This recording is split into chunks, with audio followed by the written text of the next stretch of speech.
Voilà, donc eh bien, bienvenue à tous pour cette nouvelle conférence donc, consacrée ce soir au Pastrail. Donc la conférence sera animée par Antoine et Sylvain, que je laisserai donc se présenter et que je remercie vivement d'avoir répondu à mon appel. Le Pastrail, ça fait un petit moment qu'on avait prévu cette thématique, donc je suis voilà, ravi de les accueillir. Donc en termes de timing, normalement on est toujours sur à peu près pareil, 1 heure de présentation, une demi-heure de questionnement. Après, je ne sais pas si vous voulez éventuellement que les questions viennent au fur et à mesure. Si elles viennent au fur et à mesure, vous pouvez les mettre dans le chat et puis je relayerai les questions. Vous pouvez éventuellement aussi lever la main, sachant que le chat, c'est plus facile pour moi parce que je suivrai et je relayerai les questions. Donc n'hésitez pas, voilà, à poser vos questions au fur et à mesure. Et puis éventuellement, C'est la vidéo, je je les, pense. je les poserai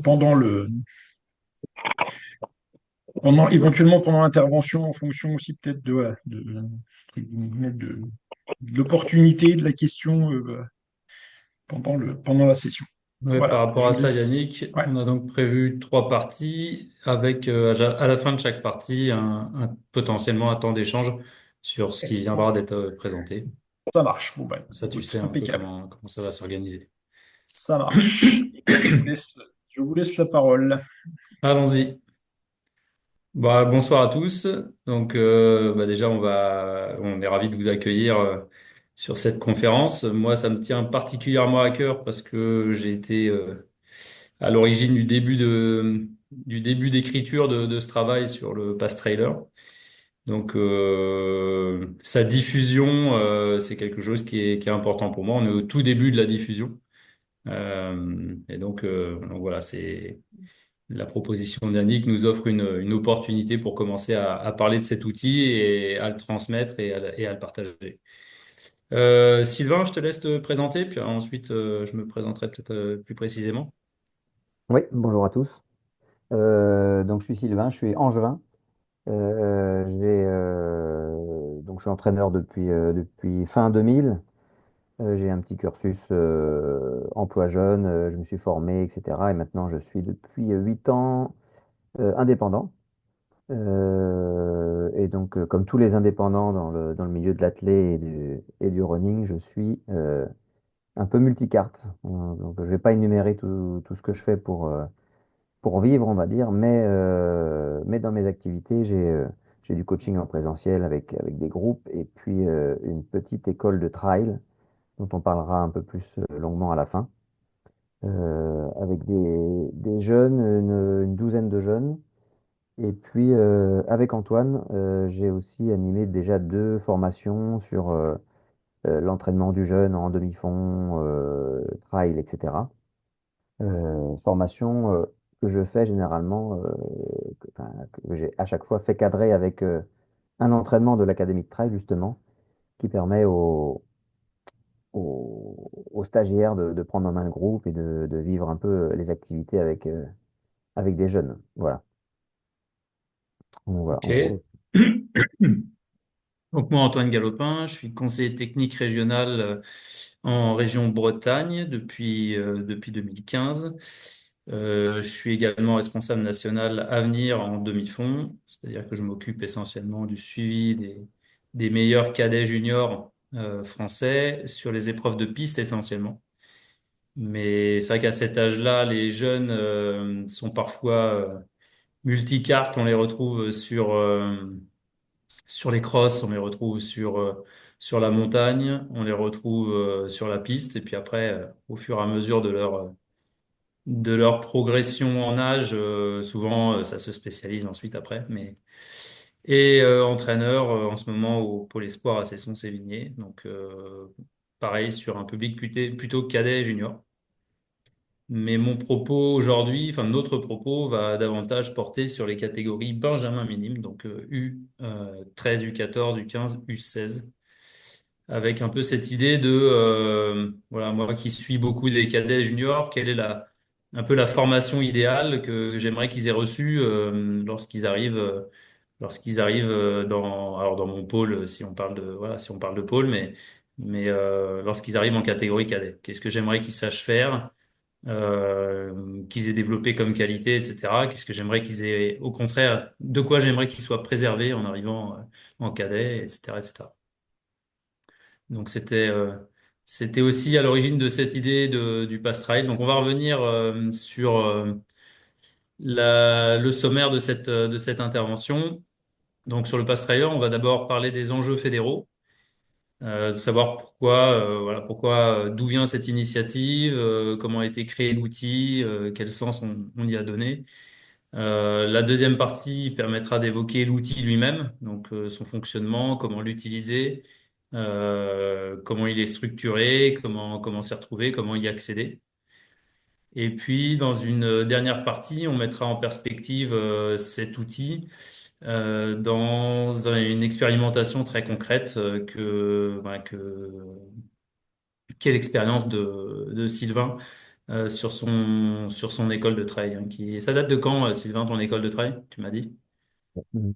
Ça fait 4 ans. Ça fait 4 ans. Donc 4 ans d'expérience sur là-dessus.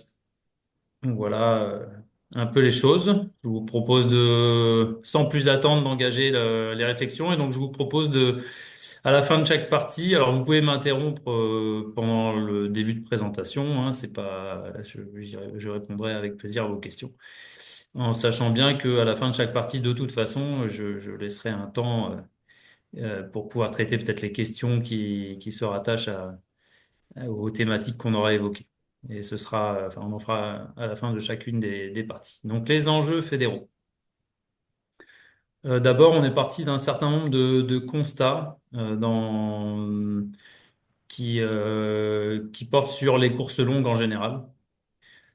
Le premier constat, c'est que le trail est devenu un vrai phénomène de société. C'est-à-dire que autant il y a, paraît-il, une stagnation des inscrits sur les courses sur route, que certaines courses sur route ont tendance à disparaître, autant sur le trail, il y a un engouement populaire qui est de plus en plus important. Une pratique qui anciennement était vraiment destinée aux gens qui habitaient en montagne. Aujourd'hui, bah, du trail, il y en a partout, des trails urbains, etc. Et donc, c'est devenu un vrai phénomène de société.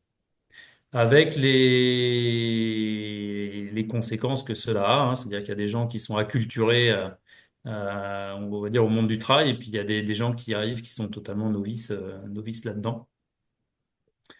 Donc voilà, premier constat. Deuxième constat, à l'origine, il s'agit d'une discipline, comme toutes les courses d'endurance, hein, et voire d'endurance longue, il s'agit d'une discipline d'adultes qui s'étend désormais aux enfants. C'est-à-dire qu'au tout début, c'est des adultes qui vont lancer cette pratique. Et que en fait, bah, souvent les enfants des coureurs eux-mêmes se sont dit bah oui tiens on se déplace avec papa et avec maman les week-ends, papa maman ils vont courir et puis bah nous on attend un peu les courses mais en fait on aimerait bien faire pareil, on aimerait bien courir dans la montagne et voilà faire des petits runs. Et donc, il y a finalement une nouvelle demande hein, qui n'existait pas il y a 10 ans de courir en nature au niveau des enfants. Mais au départ, c'est quand même une pratique, les courses d'endurance, qui est une pratique construite pour les adultes, hein, puisque je parle souvent dans mes formations des enfants. Le monde des enfants, c'est l'immédiateté. Et donc, les courses de longue durée, ou en tout cas d'endurance, c'est pas dans la boîte noire des enfants naturellement. Donc ça se développe, mais c'est pas quelque chose qui est forcément instinctif pour eux. Autre élément de constat, le développement de la pratique du trail, il est issu d'un monde en fait un peu du commerce, hein, des équipementiers qui ont boosté le développement de la pratique du trail avec les organisateurs de manifestations. Et donc, c'est une pratique qui se développe en partie hors du cadre fédéral. Donc, il n'y a pas de jugement de ma part de savoir si c'est bien ou pas bien. C'est plus un constat. Et du coup, qu'est-ce qu'on en fait derrière? Quelle prise on a sur les choses? Et puis, voilà, qu'est-ce que ça va impliquer par la suite? C'est ce que j'évoquerai dans mon deuxième, ma deuxième slide.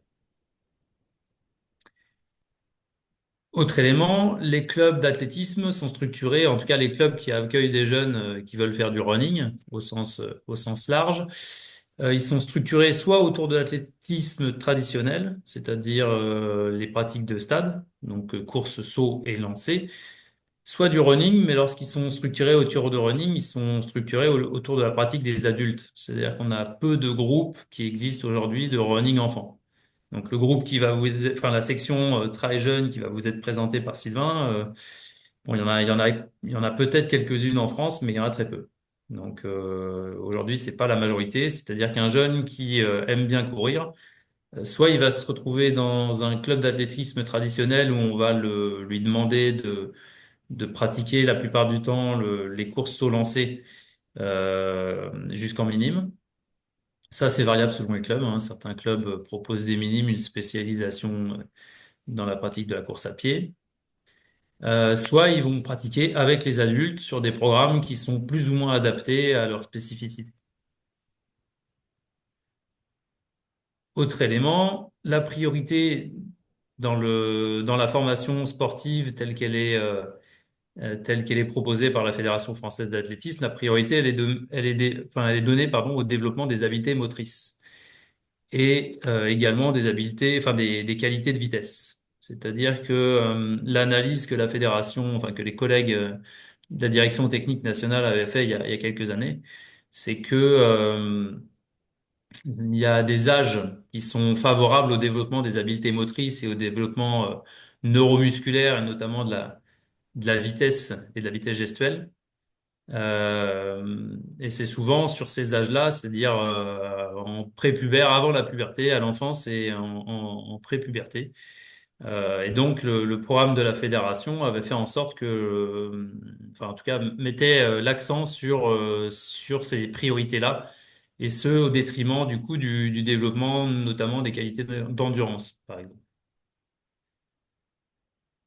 Ce qu'on voit également dans les clubs, c'est que les situations de course longue se limitent souvent au développement énergétique. C'est-à-dire qu'en gros, quand on veut travailler avec des jeunes, ou en tout cas développer des qualités d'endurance chez les jeunes, souvent, bah, ça va être des séries, ça va être quelque chose qui va être souvent relativement ennuyeux, qui va pas prendre en compte le désir de jeu de l'enfant. Donc ça va être des choses comme du footing ou en tout cas des répétitions d'efforts. Qui, si elles sont adaptées dans leur volume, intensité, déjà c'est pas mal, mais qui vont souvent être assez pénibles en fait pour le jeune en termes d'engagement mental.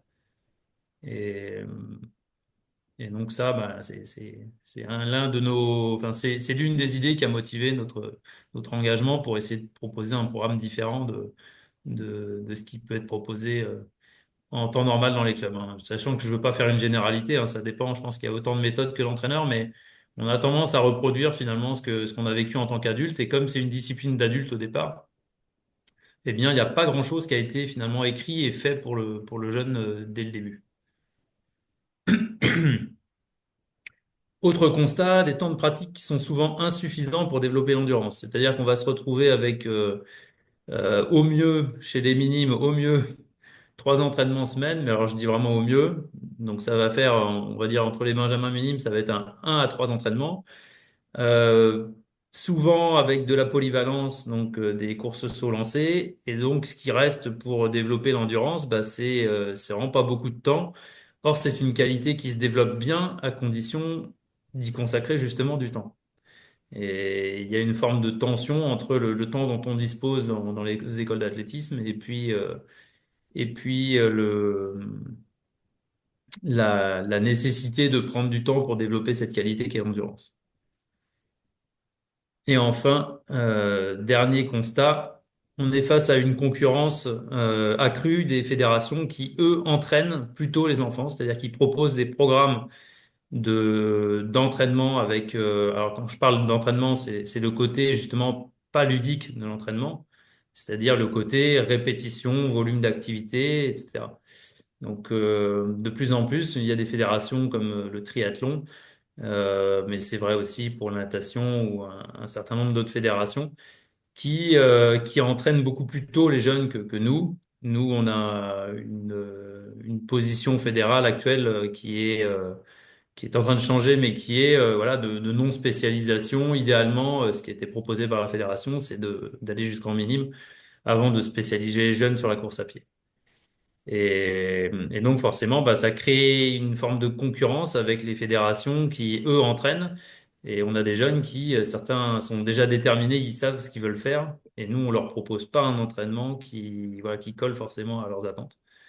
Euh, et donc potentiellement, bah, on perd certains jeunes, faute de leur proposer un engagement compétitif. Mais par ailleurs, on peut aussi en gagner d'autres hein, qui ne souhaitent pas forcément rentrer dans une spécialisation trop précoce. Voilà un petit peu pour le tableau, hein, les constats qu'on a eus et qui sont encore actuels hein, et qui ont été à l'origine d'une réflexion sur le développement du pass trailer. Alors, derrière ces constats, il y a des enjeux. Je vais passer assez vite là-dessus. Il y a des enjeux qui justement nous ont mené à essayer de faire une proposition pédagogique. Premier enjeu, un développement sociétal. C'est-à-dire que si le trail est en mesure d'impliquer davantage de monde, si c'est populaire, s'il y a plein de gens qui ont envie d'en faire, et notamment les enfants, eh ben c'est très bien, puisqu'aujourd'hui, hein, vous savez qu'avec les problématiques de sédentarité, le développement de la pratique sportive, c'est l'un des objectifs du gouvernement, et c'est que ce soit d'ailleurs en fédération ou hors fédération. Donc, ben, l'un des enjeux, c'est de contribuer à ça, quoi. C'est de donner en fait des opportunités de pratique aux gens qui à un moment donné vont se dire, bah tiens, ça a l'air chouette, mais où est-ce que je peux en faire en fait? Donc, il y a un enjeu sociétal à développer la pratique du sport et dans ce cadre, la pratique du trail fait partie de l'offre sportive et avec justement ce côté un peu sport à la mode, eh bien, on peut un peu surfer là-dessus. Deuxième enjeu, un enjeu de santé publique et notamment de respect des capacités de l'enfant. C'est-à-dire que si on est face à une pratique d'adulte qui se transfère, ou en tout cas qui s'étend aux enfants, eh bien, il faut qu'on ait conscience que l'enfant n'est pas un adulte miniature et donc on peut pas se permettre de simplement prendre les volumes d'entraînement que l'on propose aux adultes et se dire qu'en faisant juste un petit peu moins, on aura offert à l'enfant une formation sportive de qualité. Donc, il faut respecter aussi les qualités de l'enfant pour pouvoir justement aller à son rythme et puis lui permettre bah, comment dirais-je, de pratiquer un sport qui soit bénéfique pour sa santé à court terme et à long terme. Troisième enjeu, un enjeu éducatif.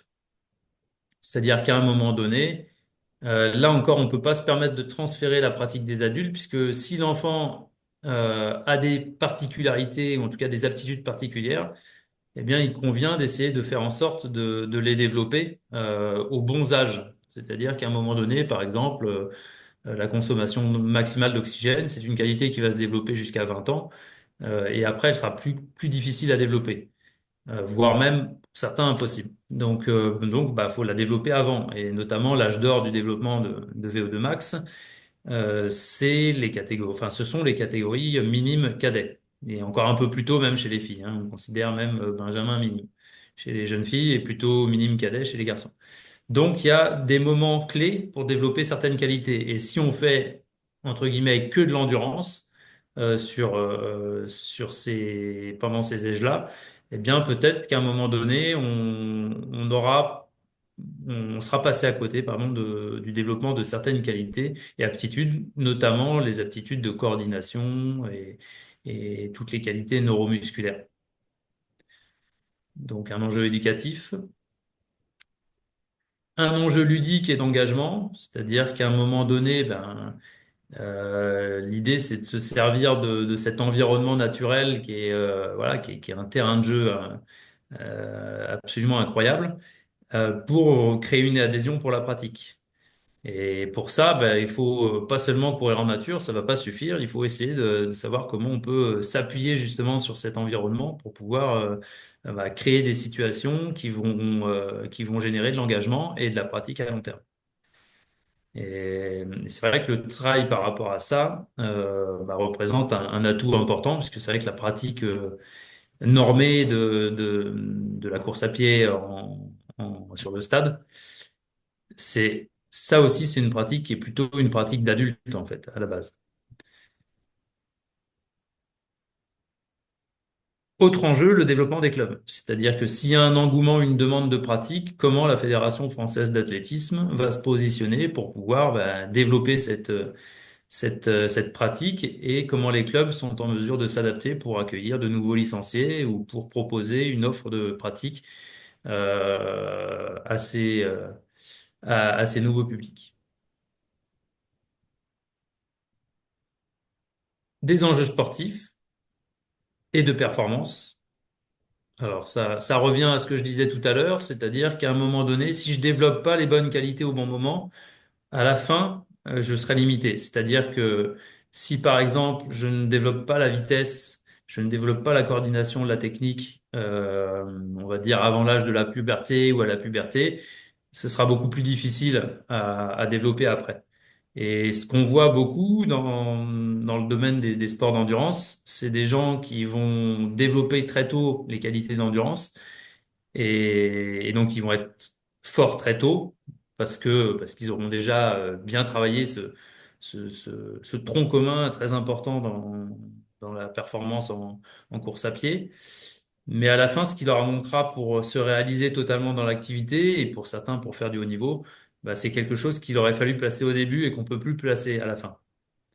Et donc la question de la spécialisation sportive, elle se pose, c'est-à-dire que si on s'autorise à mettre en place une section ultra jeune, c'est-à-dire à accueillir des jeunes que pour faire de la course à pied et donc plus pour faire des courses au lancer, euh, eh bien, dans quelle mesure il faut que l'activité soit riche et variée pour pour pouvoir générer une progression qui va être plus longue et qui va permettre euh, on va dire, à l'athlète adulte de se réaliser totalement dans l'activité. Et pour certains, peut-être d'accéder au haut niveau en trail ou dans les autres activités du running.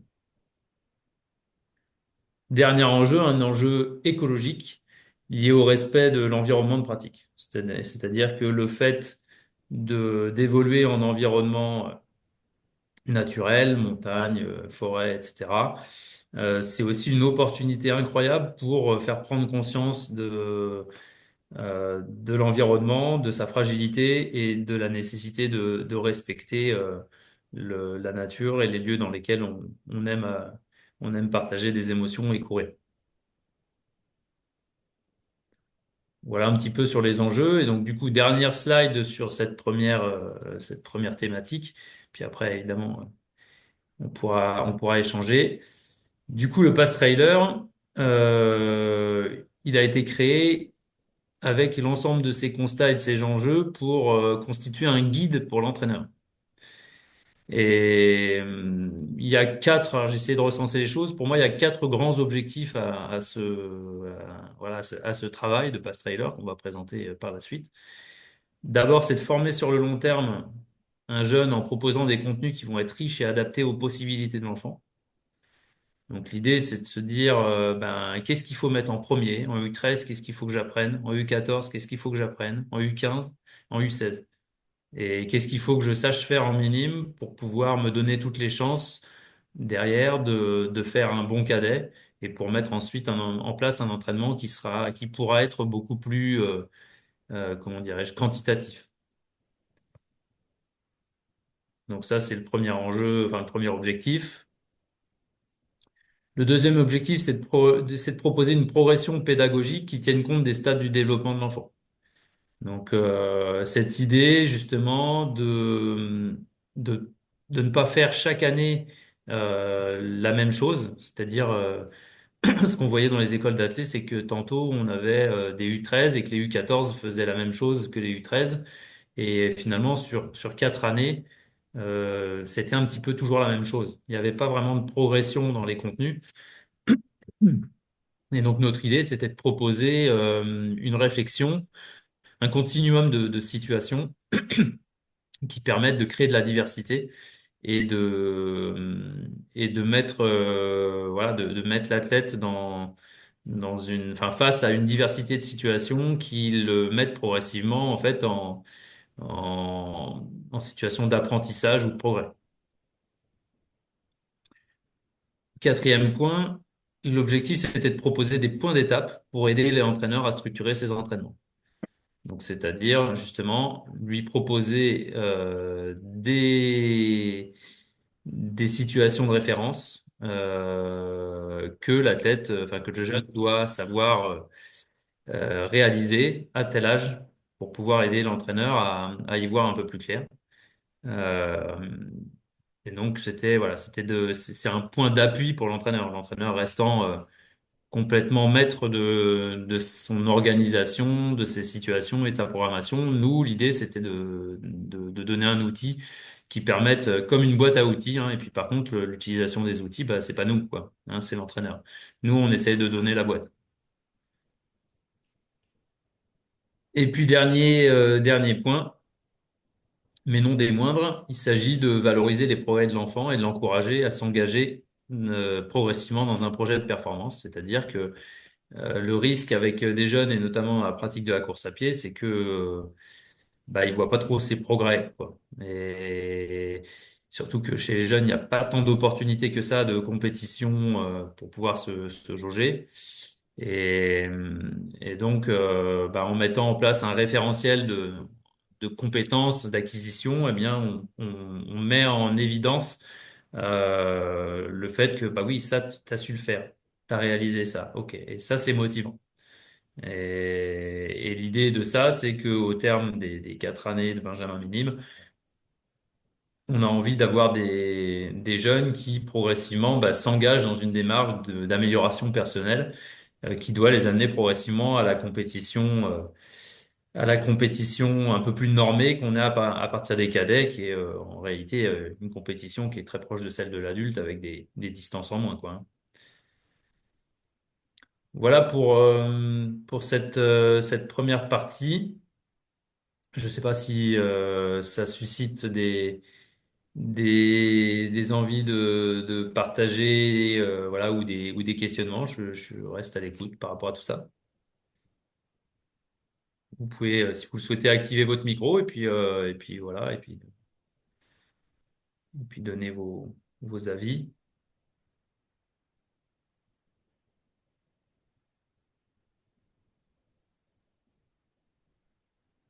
Pas de questions. A priori, tu étais très clair. Oui, Claire, oui, mais ok. Bah, du coup, on va enchaîner sur les parties. Après, ça, c'est vrai que c'était la partie un peu théorique de la présentation. Peut-être que la suite euh, suscitera peut-être plus d'interrogations. Donc maintenant, on va rentrer concrètement dans ce qu'est le pass trailer. En réalité, ce mot-là, il est issu de cette idée que le trail est un phénomène de société, mais est aussi issu du fait que le pass running, c'était une acception, un terme qui était déjà utilisé par ailleurs voilà, pour un type de licence correspondant aux gens enfin, qui ne s'engagent pas. Bon, maintenant, c'est dans un club, mais à l'époque, c'était voilà, qui voulaient pratiquer les courses sans être engagé, en étant engagé à la Fédé sans être engagé dans un club. Donc, c'était déjà pris. Donc, on a axé sur cette notion de pass trailer, mais dans notre logique, c'était de se dire, en réalité, notre idée, c'est de mettre en place une formation à la course à pied en se servant des différents environnements de pratique, donc que ce soit la route, la piste, la nature, etc. Pour proposer une formation qui soit à la fois spécialisée, elle ne comprendrait que de la course à pied et de la préparation physique et des situations variées, mais sans comprendre forcément d'activités telles que les courses au lancer. Et donc on l'a appelé pass trailer parce que au final voilà le trail est un phénomène de société et que c'est cet environnement qui est vraiment particulier et qui va amener aussi de la richesse dans la formation du coureur. Mais il serait plus juste de l'appeler pass running ou pass runner, voilà, parce que en réalité c'est une formation enfin ce sont des compétences qui vont concerner l'ensemble des pratiquants de courses longues chez les jeunes. Alors Le pass trailer, en fait, c'est ce qu'on appelle un programme pédagogique complet dans lequel on va retrouver des compétences. Et pour chaque compétence, donc il y a 5 compétences qui ont été identifiées. Et pour chaque compétence, on a 6 acquisitions qui ont été identifiées. Donc là, je vous ai mis les compétences, parce qu'après, si je vous mets les acquisitions, vous allez voir que ça fait des gros tableaux. Donc on va essayer de rendre les choses plus digestes sur cette présentation. Donc les 5 compétences, c'est tout ce qui est attrait à la coordination et la préparation physique générale, tout ce qui est vraiment la spécificité des courses longues, c'est-à-dire cette question de gestion des allures, avec notamment bah, les capacités énergétiques hein, qui sont présentes dans cet item. On a tout ce qui se rapporte à l'économie de course hein, et aux techniques spécifiques du coureur en montée, en descente, etc. On a tout ce qui concerne les postures et le placement. Et puis les savoirs pratiques sur l'environnement, savoir s'échauffer, savoir partir en autonomie dans la nature, etc. Et donc on a ces 5 champs voilà, qui doivent être balayés dans une formation U14, U16 pour pouvoir former un jeune de manière globale. Et donc ne pas se limiter à simplement voilà, la sortie longue en nature, quoi, et la rando course en nature. Pour avoir une formation bien plus globale, donc on a identifié ces champs. Donc, de ces 5 compétences déclinées en 6 acquisitions, en fait, sur chaque acquisition, eh bien, on a 4 étapes. Donc, l'étape 1, bah, c'est qu'est-ce que je dois savoir faire en Benjamin 1, qu'est-ce que je dois savoir faire en Benjamin 2, étape 2, étape 3, étape 4. Vous avez compris le principe. OK? Là, pour les besoins de cette présentation, on a choisi de développer, donc de faire un focus hein, sur l'économie de course. Vous allez voir un petit peu comment ça se décline et comment après on vous expliquera un peu comment bah, vous pouvez utiliser ces outils pour enrichir vos séances et pour essayer de monter vous-même un programme d'entraînement pour des jeunes. Alors sur l'économie de course, vous voyez que c'est assez complexe, hein, puisque finalement on a un tableau comme ça pour l'ensemble des 5 compétences qui sont proposées là. Hein. Là, je fais un focus sur l'économie de course. Là, bah, on va revenir un peu sur du coup les acquisitions fondamentales. Et puis du coup, je vais te laisser la parole, Sylvain, parce que j'ai déjà pas mal parlé. Je vais te laisser la parole, présenter peut-être les acquisitions et puis montrer bon, globalement un peu comment ça s'organise. Oui, donc différentes acquisitions jugées fondamentales qui permettent un petit peu de couvrir tout le champ de la pratique. C'est bon au niveau du son? Ça va. Donc je les liste, on va pas lister ce en quoi c'est décliné, mais juste pour les citer. Donc adapter ses déplacements aux exigences du parcours, c'est une des spécificités du trail, et qu'on peut retrouver évidemment sur le cross. C'est qu'on n'est pas sur un ruban d'asphalte ou sur une piste et qu'on doit avoir des habiletés qui sont relativement ouvertes pour s'adapter au terrain. Parfois, on est obligé de courir, parfois, on est obligé voilà, d'adapter sa motricité. Franchir des obstacles.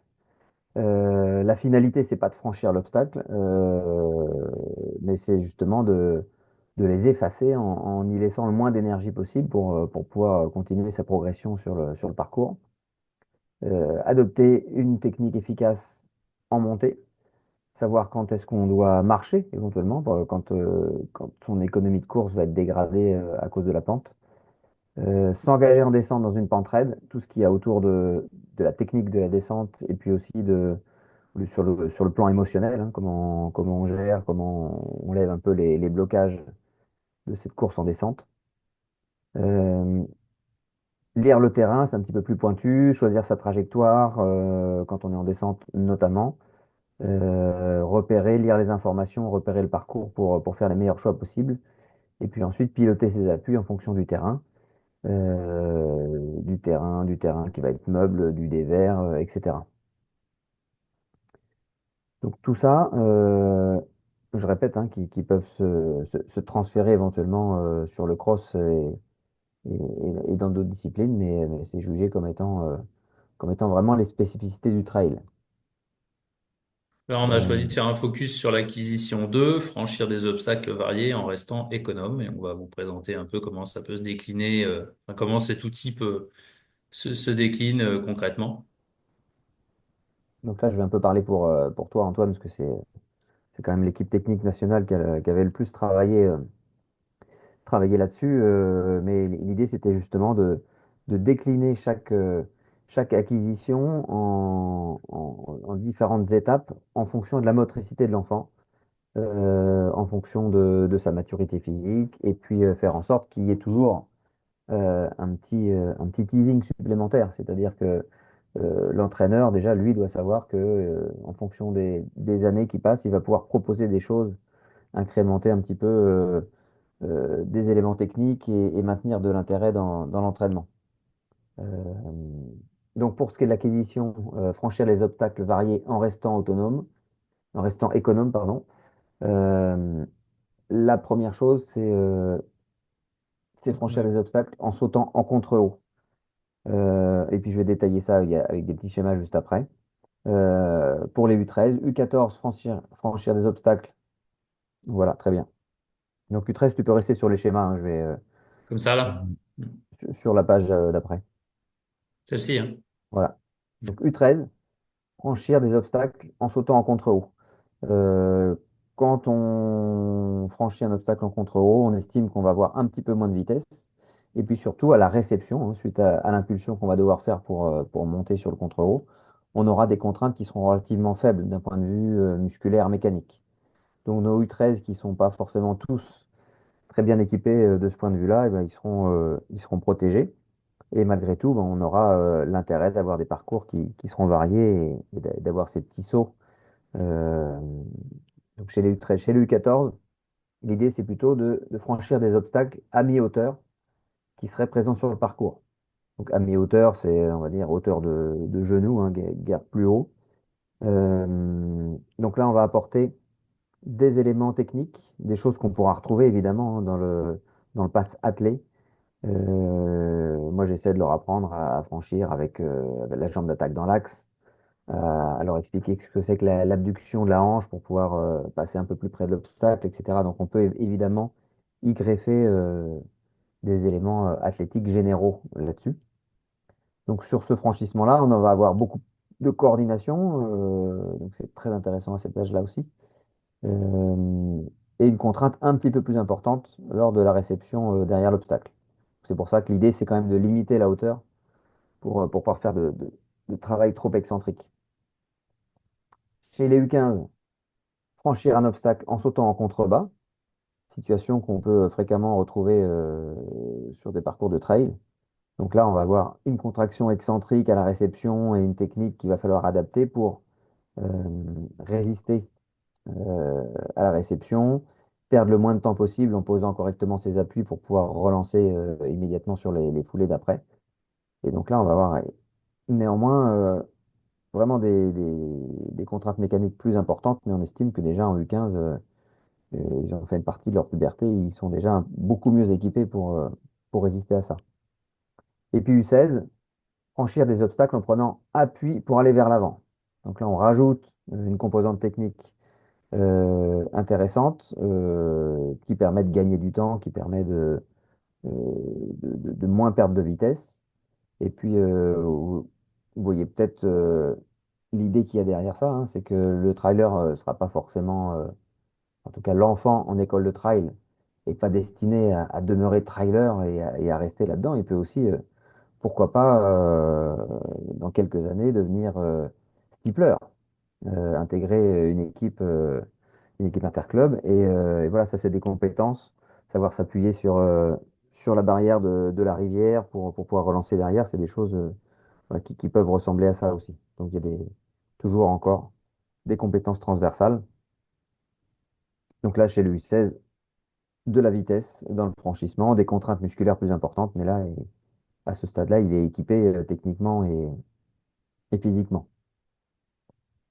Donc ces quatre compétences qui ont été déclinées en fonction de l'âge, eh bien, elles sont déclinées en vidéo sur la plateforme formation.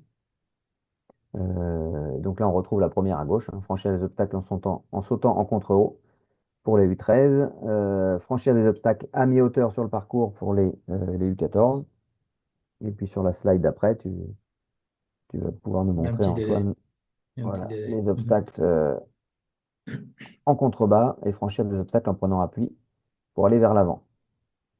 Donc sur la plateforme, vous avez une à deux vidéos et bien sûr les caractéristiques techniques de l'exercice, de son objectif, des erreurs à ne pas commettre, des bonnes intentions à avoir. Moi, Sachant que ces situations sont des situations dites de référence, c'est-à-dire que ce ne sont pas forcément des situations d'apprentissage. C'est ce que l'athlète doit savoir faire en U13, en U14, en U15 et en U16.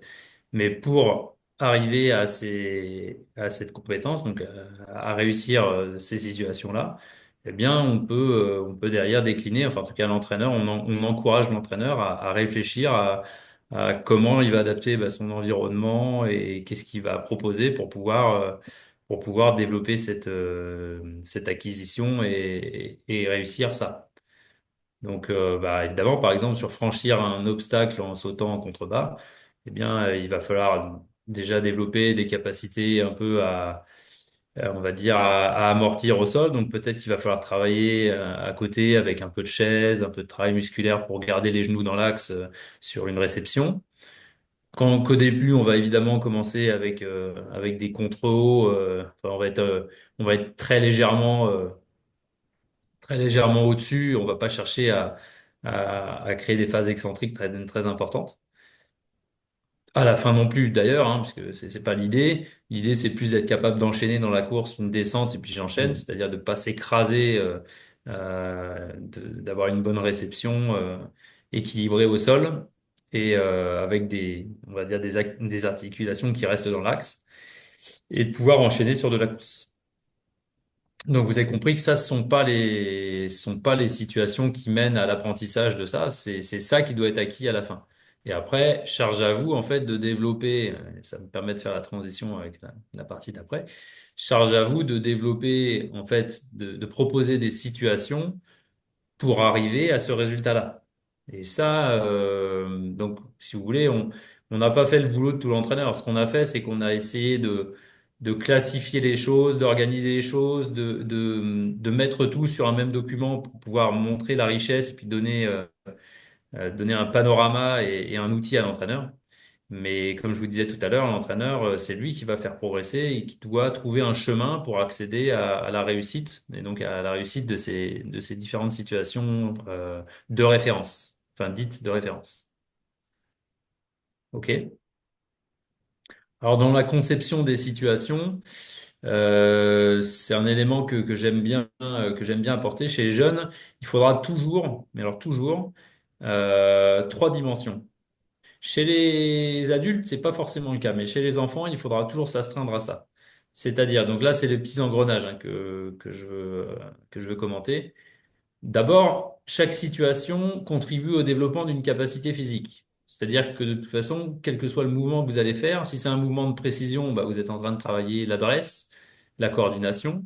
Si c'est un mouvement plutôt en force, vous êtes en train de travailler la force. Si c'est un mouvement répété, vous êtes en train de travailler la qualité physique d'endurance, etc., etc. D'accord? Donc, toujours, quand je propose une situation, il faut que j'ai conscience de le volume, le nombre de répétitions que je fais, l'intensité que je donne, les récupérations que je donne, hein, donc ce qu'on appelle la charge d'entraînement, volume, intensité, récupération, densité, va correspondre au développement d'une qualité physique. Et donc, il faut réfléchir à ça. Quelle est la qualité physique que je travaille dans l'exercice que je propose? Deuxième chose, là, c'est pas dans l'ordre, hein. Enfin, les trois sont en synergie.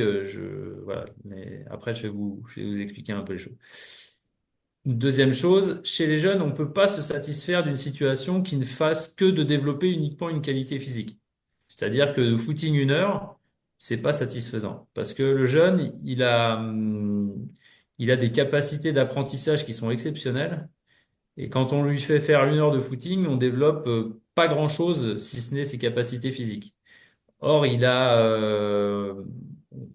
enfin, on n'exploite pas finalement ce formidable potentiel qu'il a, cette flexibilité qu'il a à cet âge, enfin, qu'ils ont à cet âge, et qui ensuite sera plus compliqué à mobiliser. C'est jamais trop tard, hein, mais donc systématiquement, dans toute situation, il faut réfléchir à quelle est l'habileté motrice, quel est l'apprentissage moteur que je cherche à développer. Et donc, on peut faire un travail, on va dire, d'endurance fondamentale en secteur bas, mais peut-être qu'il faut développer autre chose au plan moteur. Peut-être que derrière, bah, je vais essayer de me concentrer sur mon appui, voir si je suis plutôt en déroulé, plutôt en prise de conscience sur l'avant-pied, etc. En tout cas, il faudra systématiquement avoir cette exigence de se dire à un moment donné, qu'est-ce que mon athlète, en plus du développement de la filière aérobie, par exemple, qu'est-ce que mon jeune, il va apprendre dans la situation? Et là, on a pas mal de trucs. C'est-à-dire qu'on a la technique, mais on a aussi la gestion d'allure, la tactique. Et ça peut aussi être entre guillemets, la stratégie, étudier le terrain, etc. Donc il y a pas mal de choses aussi qu'on peut agréger à un travail de course à pied. Et le dernier élément qui est fondamental, c'est la notion de jeu, c'est-à-dire que chez les jeunes, courir sur une certaine durée, je vous ai dit, ça c'est le monde des adultes, c'est pas le monde des enfants.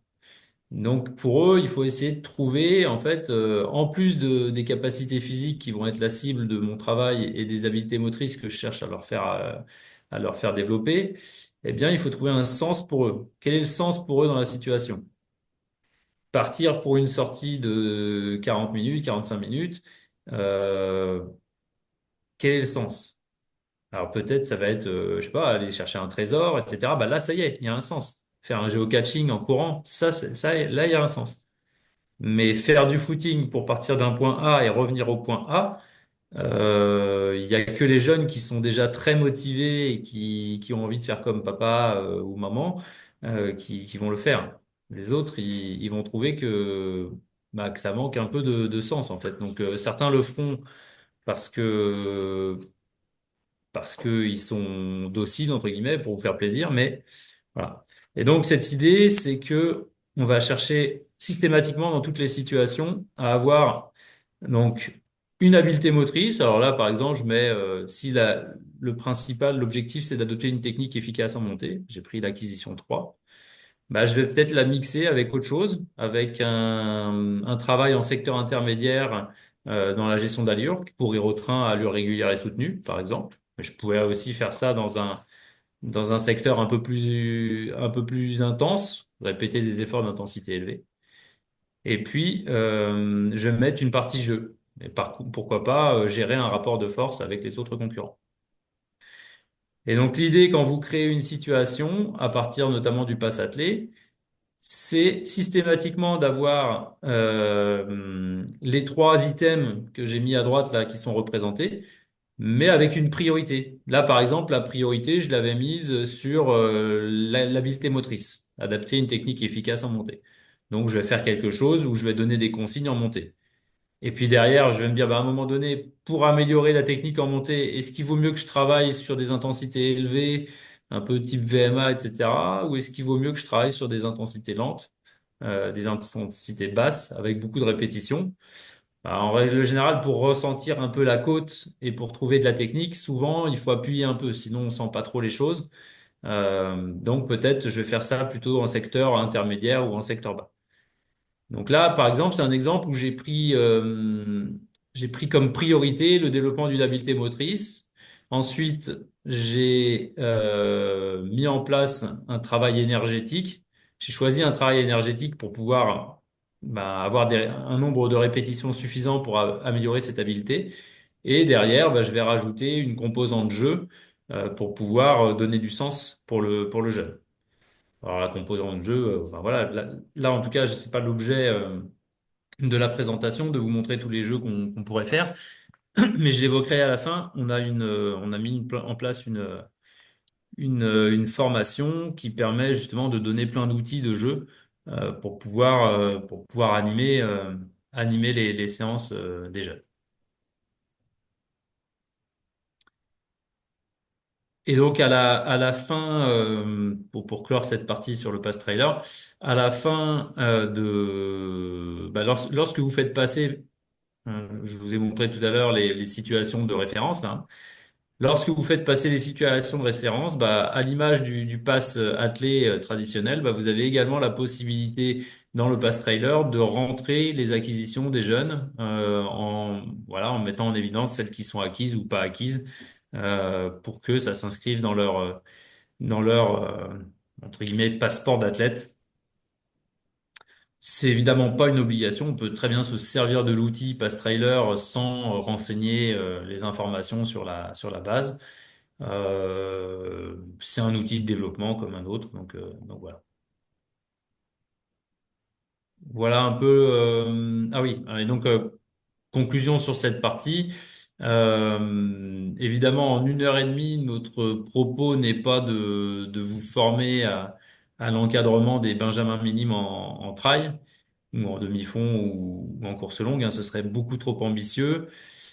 Puis peut-être certains d'entre vous le sont déjà et ils viennent là à titre d'information, donc c'est vraiment pas l'objet. Par contre, on a mis en place depuis 3 ans maintenant une formation qui se déroule sur 2 jours, qui est le module 317, qui s'appelle Former les jeunes en trail, demi-fond, marche running. Donc ça concerne la formation du jeune Benjamin minime en course longue, hein, enfin en épreuve longue, qui pose en fait l'ensemble de ces problématiques là que j'évoque en dessous et qui essaye d'apporter, enfin qui apporte des réponses à ces différents questionnements. Donc les questionnements, c'est quoi? C'est comment adapter mon contexte d'intervention, c'est-à-dire si je suis dans un club de running adulte, si je suis dans un club d'athlètes polyvalents, si je suis dans un club où on a des créneaux spécialisés avec un entraîneur spécialisé de demi-fond ou de course longue, c'est pas pareil. Donc comment est-ce que je peux mettre en place quelque chose en fonction de mon organisation de club? Comment faire émerger, entretenir et développer la motivation des jeunes? Donc là, l'idée, c'est que là, les situations sont des situations d'apprentissage, hein, des situations de référence. Ça va pas rendre enfin, ça va apporter de la richesse. Si vous appliquez le pass trailer, ça va apporter de la richesse dans l'entraînement, ce qui est déjà bien. La diversité, ça crée de l'entrain. Mais pour faire émerger, entretenir et développer de la motivation, il va falloir plus que ça. Il va falloir un savoir-faire d'entraîneur, une capacité à créer de l'entrain dans les séances avec une manière d'animer les situations. Et donc ça, on peut pas vous former à ça en 1 heure et demie. Donc l'idée, c'est si vous êtes intéressé par cette thématique, de venir sur cette formation sur les 2 jours. Quelles caractéristiques de l'enfant faut-il prendre en considération dans nos séances? Là encore, hein, c'est à un moment donné. On vous a dit que l'enfant n'était pas un adulte miniature tout à l'heure. Une fois qu'on a dit ça, on n'a pas dit grand-chose, c'est-à-dire concrètement, justement, quels sont les éléments qui sont communs à l'enfant et à l'adulte, et puis quels sont les éléments qui sont différents au plan physiologique, au plan, euh, au plan musculaire, au plan neuronal, au plan mental, psychologique, dans tous les domaines, au plan énergétique également. À part les proportions qui sont évidemment différentes, mais qu'on connaît, mais est-ce qu'il y a également des différences constitutionnelles? Quelle charge d'entraînement proposer selon le niveau d'âge et d'engagement du jeune? C'est-à-dire qu'à un moment donné, on veut pas prendre de risques qu'il se blesse et voilà, mais en même temps, on veut quand même qu'il développe des qualités. Donc un entraînement qui serait trop chargé mènerait à des lésions et à des potentiels problèmes à l'âge adulte. D'un autre côté, un entraînement mal calibré avec pas assez de quantité mènera à peu d'adaptation et peu de développement des qualités physiques. Et enfin, quelles sont les qualités physiques et les compétences qu'on doit chercher à cet âge? Ça, c'est ce qu'on présente ce soir. C'est le contenu du Pass Trail. Voilà pour cette deuxième partie. Est-ce qu'elle suscite un peu plus de réactions que la première?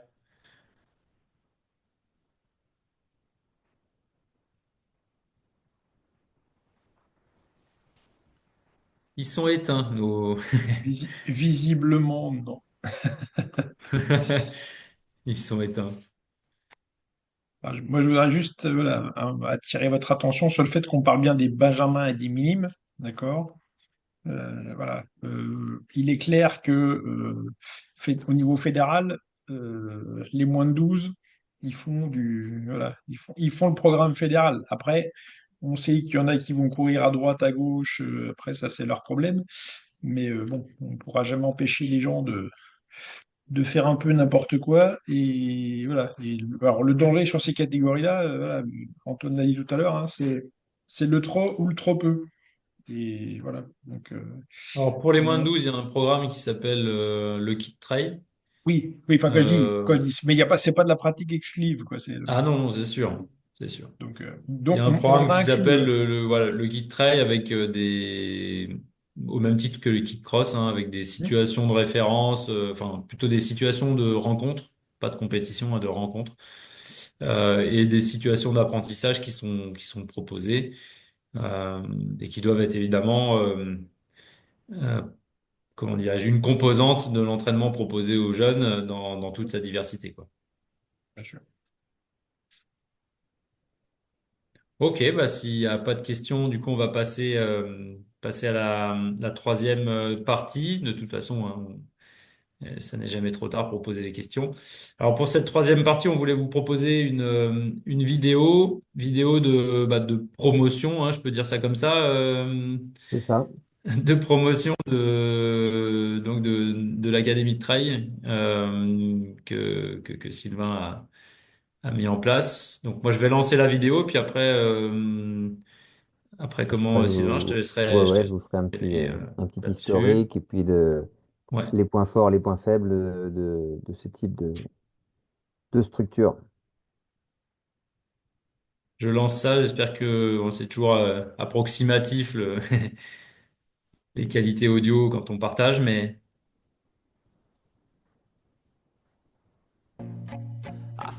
tu me dis tu vois ou pas? Pas encore. Non. Et pour l'instant, Toujours pas. non. Was left over, I Je put mettrai à towards zéro, mais my attends, je vais dreaming. regarder. But the only thing in life that has meaning are the things you gotta work for. Là, vous voyez Believe pas? me. Take into Non, your on a un hands écran a gris là. plan, your own hands can Ah, land on Je a your un own écran gris partage. plane. devant. I feel like no one takes Hmm. accountability. They On a un écran gris devant. Essaye peut-être de partager l'intégralité de ton écran hours it takes to get some plutôt que la fenêtre. Ouais. Non, j'arrive pas à Sinon je, Attends. sinon, je peux essayer de le partager moi directement, partager la vidéo si tu veux. Voilà, Si je suis ça bien bloqué là. marche. Attends, bouge pas, je Attends. vais Ah, mais essayer. j'aimerais bien enlever le truc, mais j'arrive pas à le déconnecter. Hop, voilà, moi je suis dessus. I feel nauseous, believe me. Never had a lot of shit come easy. Had to work hard, struggle just to be me. Had to rise up just so they could see me. Did what I had to do just to feed me. And what was left over I put towards my dreaming. But the only thing in life that has meaning are the things you gotta work for, believe me. Take into your hands a plan, your own hands can land your own brand. And damn, I feel like no one takes accountability. They want the credibility, convincingly unwilling to put in the hours it takes to get some power. Don't be fucking sour, take a cold shower. Scream until you're louder, work until you're prouder. And all the doubters, they're just your downers. I swear to God they all let me down. I always fought just to wear the crown. I'm off at these fucking clowns who were all taught they deserve an ounce. It's only worth it if you work for it. It's only worth it if you work for it. I won't stop till they hear me now. I won't stop till I wear the crown.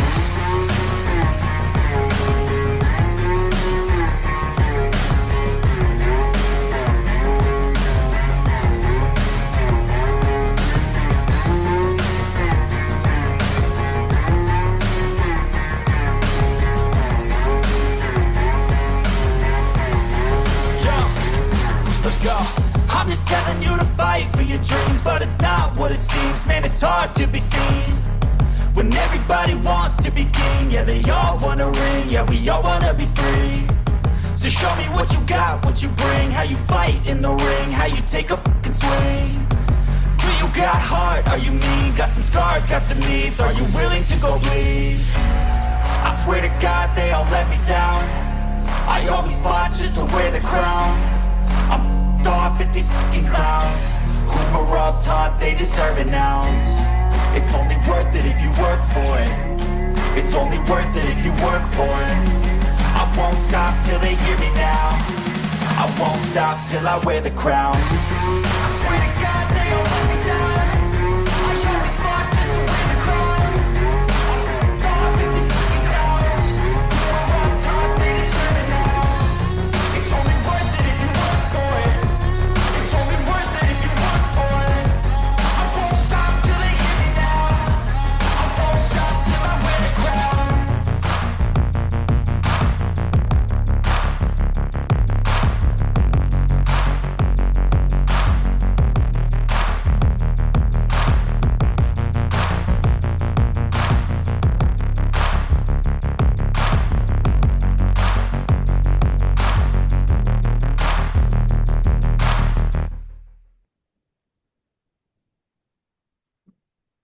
crown. Voilà pour petite vidéo qu'on avait faite pour faire la promotion de notre académie de trail. Bon, je tiens à dire, pour commencer, que c'est une petite escroquerie un peu de vendre du trail à des enfants, hein, clairement. Euh, c'est même plutôt vis-à-vis des parents, puisque les parents connaissent le trail. Donc, nous, en bac, derrière, évidemment, on va faire tout ce qu'Antoine a décrit. On va surtout pas leur faire le trail de papa-maman. Euh, donc, c'est une gentille tromperie, hein, c'est pour leur bien. Mais c'est ça l'idée de base, c'est que euh, évidemment, on va respecter ce côté nature, pratiquer tout terrain, j'y tiens beaucoup, ce goût de l'effort. Moi, ce que j'aime bien, en fait, c'est d'avoir ces enfants qui sont trempés à la fin de la séance. On n'en voit plus beaucoup des enfants trempés qui ont fait du sport sous la flotte. Des enfants qui sont crottés, qui ont couru dans les flaques, qui ont couru dans la boue. Voilà, je trouve que c'est un petit peu un juste retour des choses et que c'est un bon apprentissage aussi. Et c'est un peu ça aussi l'essence du trail. Et Donc des enfants effectivement, qui ont le sourire aussi, parce que bah oui, des oui, fois, oui, voilà, mouillé, crotté on sent qu'on et les heureux. force pas à courir.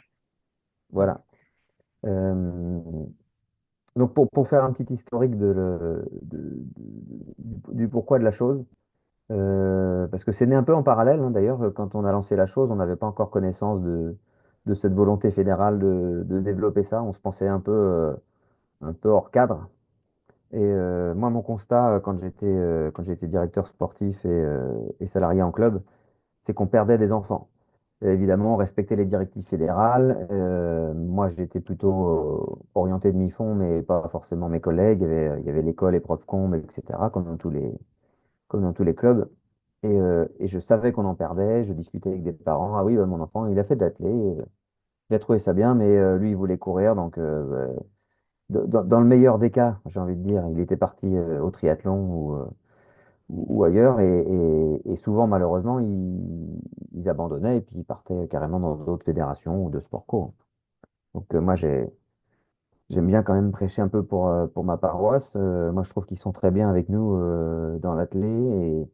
Et nos petits couraillons, comme les appelait Philippe Dupont, bah, voilà, j'ai toujours eu conscience qu'il fallait leur proposer quelque chose. Et, et donc, on a commencé. Ce constat-là, moi, je l'avais eu avec un collègue, David. On s'est dit, il faudrait qu'on fasse un truc ensemble. Du coup, lui, il est vraiment pur trail. C'est un gars qui a jamais eu de licence à la Fédération française, qui a fait des ultras quasiment que ça dans sa vie et qui entraîne des adultes. Mais voilà, il a eu des enfants. Il y en a une qui était en âge éventuellement de pratiquer le trail. Et puis, donc, on s'est dit, ouais, on a fait le même constat. On monte une école de trail. En plus, toujours à deux, c'est plus facile que tout seul, hein. Même quand on lance quelque chose et qu'on va avoir 7-8 enfants, peut-être à peine au départ, c'est toujours bien d'avoir cette latitude d'être deux. Et donc, on est allé voir les clubs locaux avec notre bonne idée, avec le constat qu'ils perdaient des enfants qui voulaient courir et que voilà. Et on s'est heurté au refus des clubs locaux. pour différentes raisons, j'imagine. Et donc, nous, on tenait quand même à ce projet-là.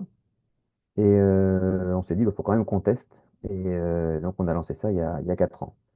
On a créé une association qu'on a affiliée à la FFA. On n'était pas forcément obligé de le faire. Mais on s'est dit, voilà, le but, c'est vraiment pas de se mettre en dehors du cadre fédéral. C'est plutôt de travailler pour la communauté.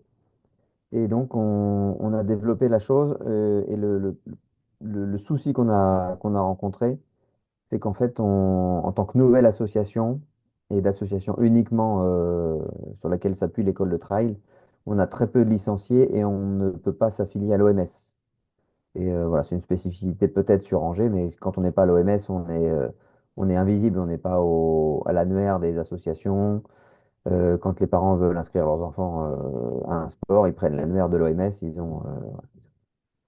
J'imagine, 95% des sports qui sont pratiqués sur Angers, mais on en a quelques-uns comme nous, en tout cas, qui sont invisibles.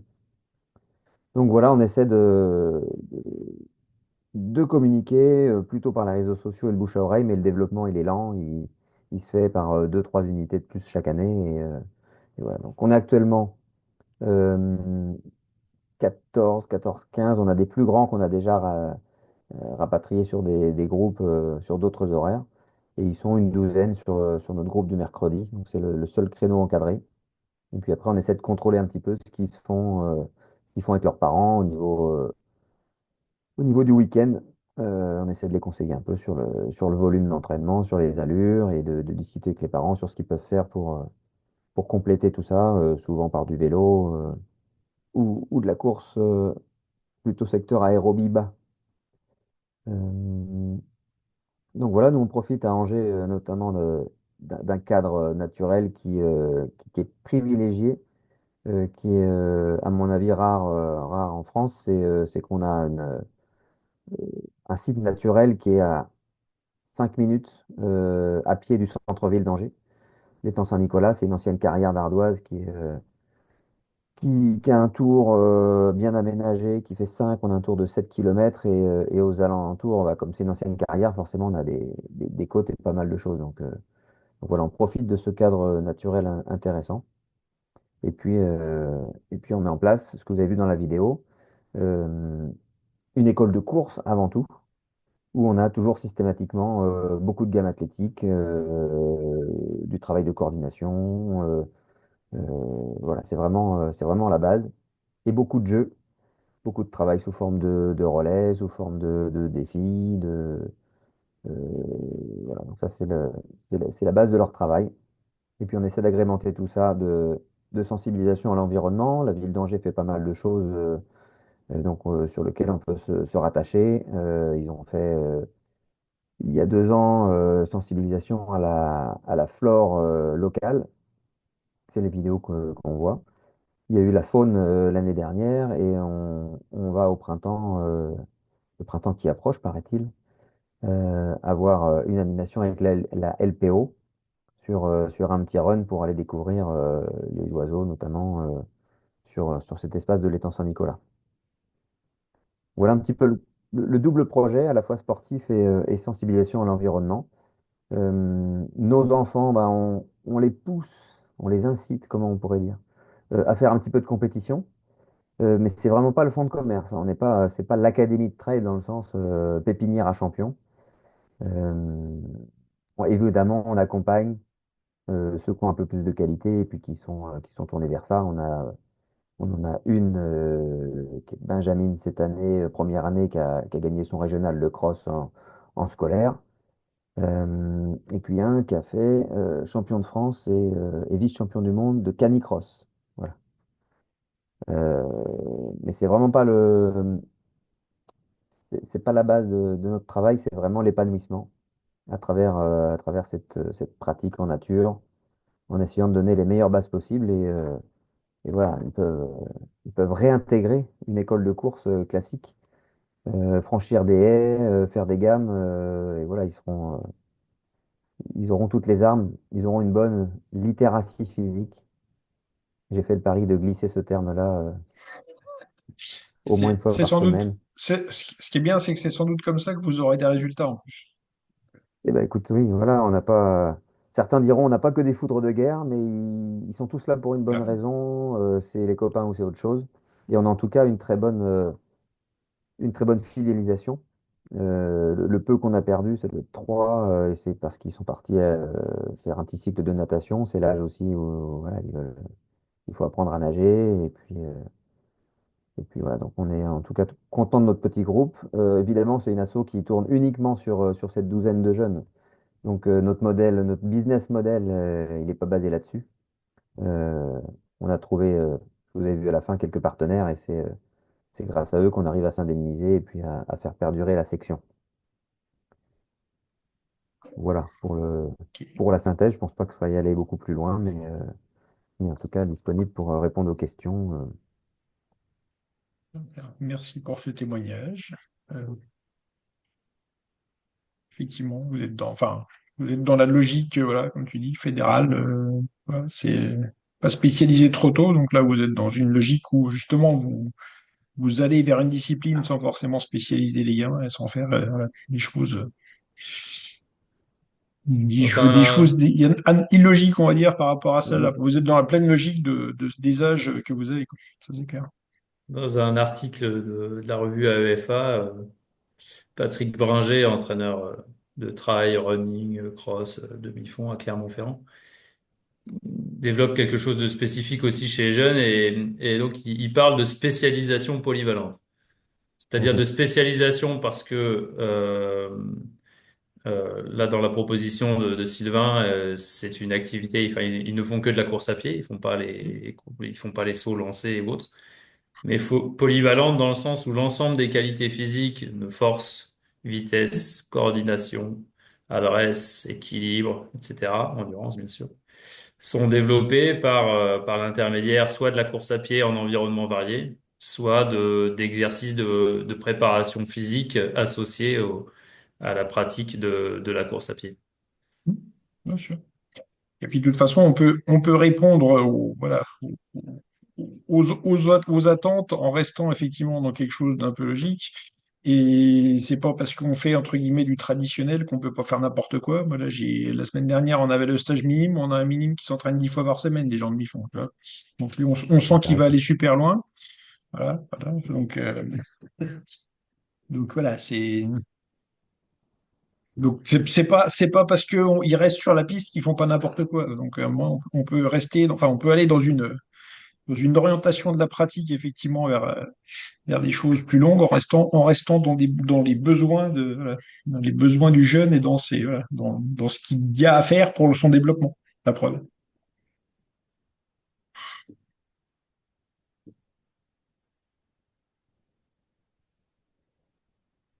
Bien. Est-ce qu'il y a des questions? Alors, question. Est-ce que les situations du pass-trail peuvent être intégrées à un entraînement de Benjamin Minime qui a l'habitude de faire du plus classique, courir, sauter, lancer, ou voudrait-il me dissocier les deux? Moi, j'ai mon Alors, idée, mais je vais laisser répondre Antoine. ouais, c'est moi qui vais répondre sur ce sujet-là.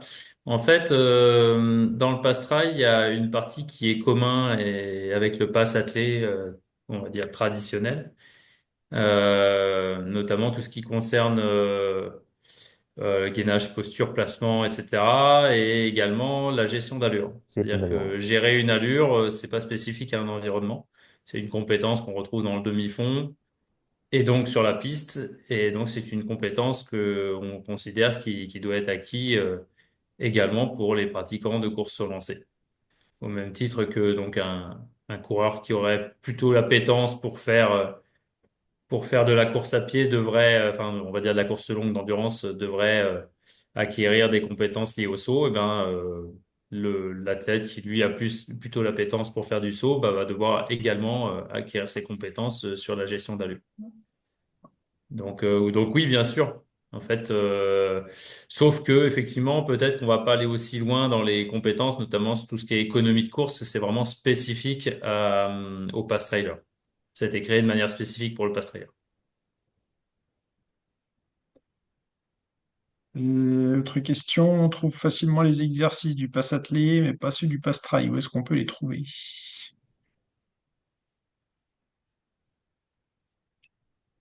Ah, Et là, personne ne veut répondre. Pas tellement, non. Non, mais c'est Alors, Ouais, mais il y a une question un peu similaire juste après, c'est que le Pastrail était déjà dispo sur la plateforme de formation. il y a alors, pas mal de vidéos qui sont déjà disponibles. Il y a déjà des fiches de disponibles. Euh, pas- Quasiment, si, en totalité. Après, c'est l'outil, le moteur de recherche qui est peut-être. je vous ai dit qu'on était en début de phase vraiment de diffusion, pas de développement parce que pour le coup, les choses sont écrites et maintenant elles devraient pas bouger beaucoup. Néanmoins, dans la manière de le diffuser, moi je pense que la plateforme, c'est pas tellement le bon média pour toucher ces publics.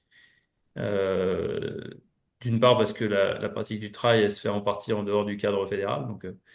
Donc je pense qu'il y a d'autres médias qui seront plus adaptés. Là, pour l'heure, on a essayé de commencer à mettre l'ensemble des vidéos et des situations de référence sur la plateforme. Donc je pense que sur la plateforme, vous devez pouvoir retrouver la grille avec les compétences et puis les liens pour aller chercher les différentes vidéos. Peut-être qu'elles y sont peut-être pas encore toutes, euh, mais bon, je Le meilleur pourrais. moyen, je me Ouais, permets de t'interrompre, oui. c'est effectivement d'avoir cette grille et de rechercher avec le code de Avec des chaque fiches, oui. acquisition. Et là, on a beaucoup plus facilement la possibilité de trouver les fiches. Bah, si vous me l'envoyez, je peux le faire suivre aux participants. On le fera. Autre question, peut-on adapter le pass trailer aux adultes débutants? Absolument. Je pense qu'il Oui, faut sans doute, il faut sans doute adapter un peu alors pas les exercices, pas les situations, mais peut-être les volumes, hein, parce que c'est sûr que les volumes et quantités d'entraînement sont quand même adaptés plutôt à des jeunes lorsqu'on évoque des volumes. Après, quelqu'un qui redémarre une activité après avoir rien fait pendant 20 ans, commencer par 40 minutes, marcher, courir, je pense que c'est Oui, c'est pas si mal, en j'ai effet. aperçu ça, je pense que c'est pas mal déjà. Mhm. mhm. C'est vrai, t'as Et raison. clairement, j'ai expérimenté tout ce qui est travail d'échelle de rythme, de coordination avec des adultes. Ils s'éclatent. J'ai expérimenté des jeux de relais, des choses comme ça qu'on fait pas, qu'on fait plus avec les adultes et ça marche du tonnerre. J'ai même fait tic et tac. C'est du teasing pour la formation, le module 317. Ouais. Les tic et tac avec des adultes, ça marche aussi très très bien. Donc il y a plein de choses à faire, hein, c'est clair. Ouais, moi, si je fais le parallèle avec la piste, c'est vrai que moi, quand j'ai des débutants sur piste, en cas des juniors, je leur fais souvent refaire des exercices de base, même des plus petits, hein. Mais des fois, je vais piquer des trucs chez les tout petits parce que à un moment donné, voilà, la coordination qui manque, les choses qui n'ont pas été faites, bah, faut les faire à un moment ou à un autre. Donc, je pense que c'est aussi une réalité sur le trail Alors, et vous sur les courses longues. posez des questions sur les exercices du Pass Trail U12. Ça n'existe pas, le Pass Trail U12. Oui, C'est tout ce qui va s'appeler. Donc, il y a deux programmes. Il y a un programme qui s'appelle Kid Cross, qui sont les situations de rencontre enfin, Kid Cross ou Kid Trail, pardon. Situation de rencontre pour les U12. Et il y a l'anime, alors l'anime cross ou l'anime, je pense que ça doit peut-être être il y a exercice. le kit, c'est le kit trail, c'est ça en Kid fait. Trail, Kit c'est Kid trail, kit Trail. cross. Kid Trail. Et effectivement, il est dans le livret de la saison U12. Dans la nouvelle, la formule a été mise, enfin, le format a été mis à jour. Parce qu'en fait, il est sur le site de la fédération, dans la partie jeune, jusqu'à il y a 6 mois, un an, je sais plus, avant qu'on, justement, le temps de la mise en place du kit trail, avant, il n'y était pas. Maintenant, il a été intégré. Donc, du coup, voilà, si vous avez l'ancienne version, vous l'avez pas. Il faut retourner récupérer la nouvelle version et il y a la partie Kit Try qui est conçue pareil avec des situations de rencontre et avec des situations d'apprentissage. C'est conçu comme pour le kit athlé et comme pour le kit cross.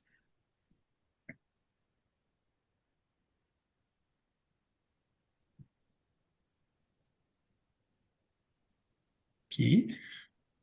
J'aurais une D'autres question qui. plutôt sur le Oui. modèle économique. Euh, Ah, En fait, je suis en train de passer un CQP animateur athlétisme, option école d'athlé. Et dans ce dossier, devant le jury, je vais présenter mon projet professionnel qui va être d'ouvrir une école d'athlétisme, une école de trail, pardon. Mhm. Donc, je suis basée en Alsace, donc proche du vignoble où il y a un beau terrain de jeu. Je voulais savoir au niveau rémunération, en fait, vous êtes rémunéré par les partenaires essentiellement? Oui, Parce que les enfants payent une cotisation licence?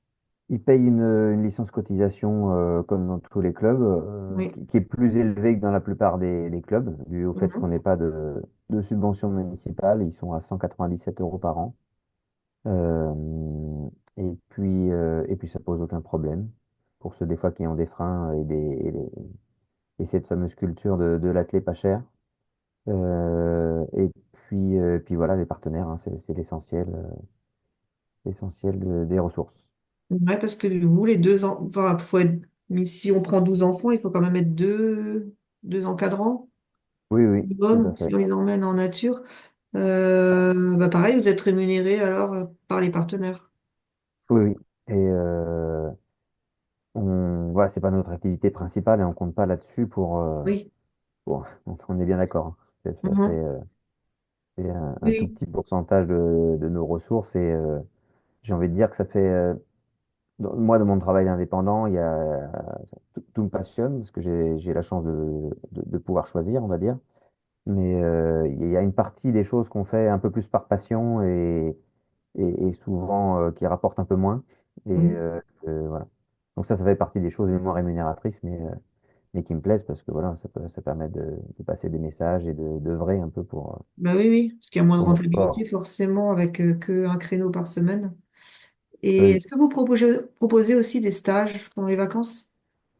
oui, on fait des stages souvent parce que tous les ans j'organise un module de la formation, du module M317, Mhm. qui est souvent pendant les vacances et j'ai besoin d'avoir les enfants sur le terrain pour que la formation soit encore plus vivante. Mhm. Et blague à part, enfin, c'est une des raisons. Et puis c'est souvent là qu'on peut essayer de faire découvrir l'activité aux copains de nos licenciés. Donc faire des animations, amène ton pote ou des choses comme ça. Donc on essaie de faire sur les petites vacances scolaires, oui, des stages. D'accord. Et là, c'est payant pour les parents, pour les enfants, mais Et là, on a fait que du gratuit jusqu'à maintenant. que du gratuit, d'accord. Mm, Ça marche. Merci beaucoup. Ok, on arrive au bout de notre soirée. Il nous reste 2-3 minutes. S'il y a encore une dernière question, ou est-ce que tout est clair pour vous?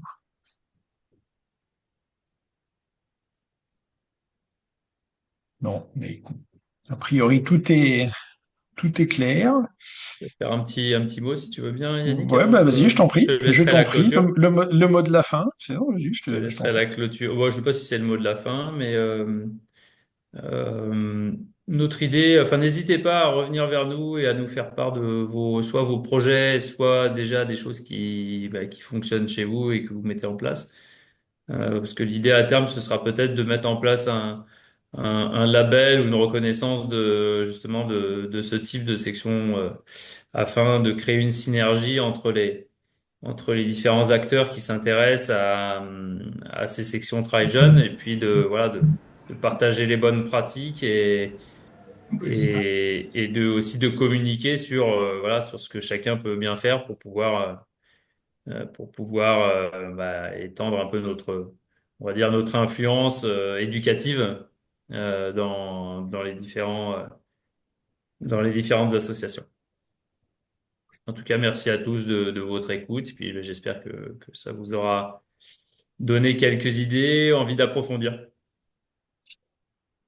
Bien, ben, il me reste à remercier Sylvain et Antoine d'avoir participé, d'avoir pris le temps donc pour présenter donc le Pastrail. Un grand merci à eux voilà, d'avoir répondu positivement. Et puis ben, je crois que voilà, vu les commentaires, tout le monde repart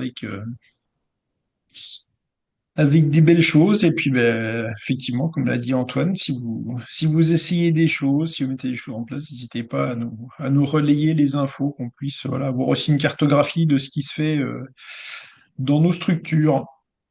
Donc, ben, merci à tous. Et puis, bonne fin de soirée à vous. Merci de Merci pour même. Bonne l'invitation. soirée.